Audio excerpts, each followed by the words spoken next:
Welcome to the deep dive.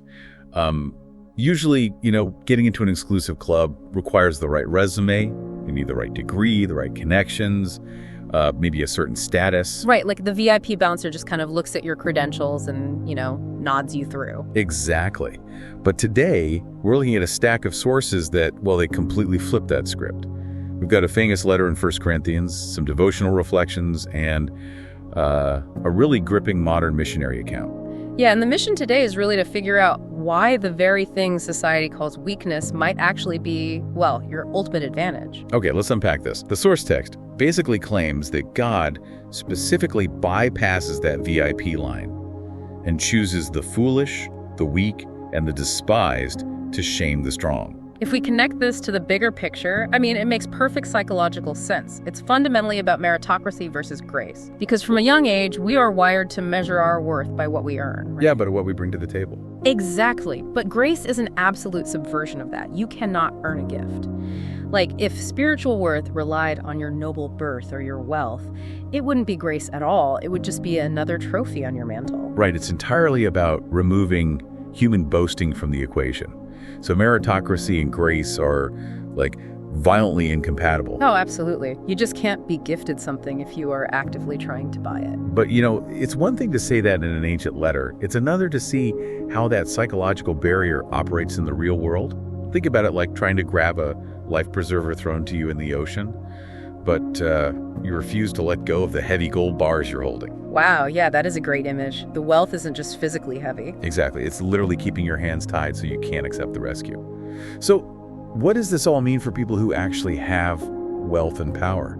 Are they locked out? Well, not locked out, but their hands are full. And our sources share a really striking account from a modern missionary working in the Arab world, which illustrates this perfectly. Oh, right, because over there, the stakes are just unbelievably high. Unbelievably high.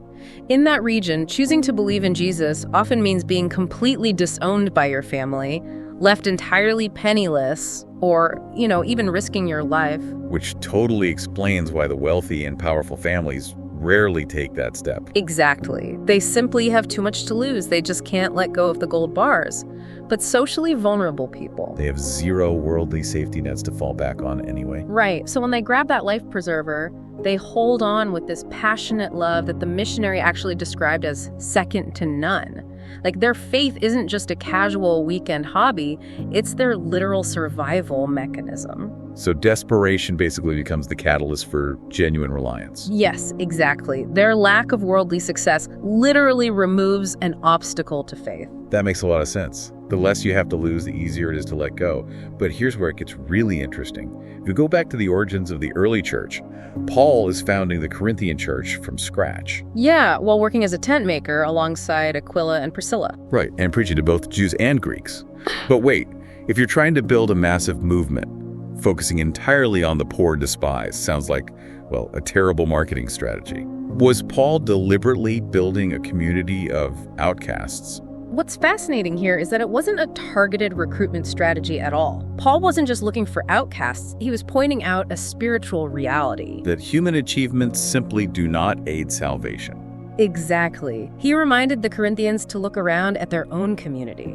Not many of them were wise or powerful by worldly standards, and, well, that was exactly the point. He wanted them to realize that their standing had absolutely nothing to do with their resumes. Yes.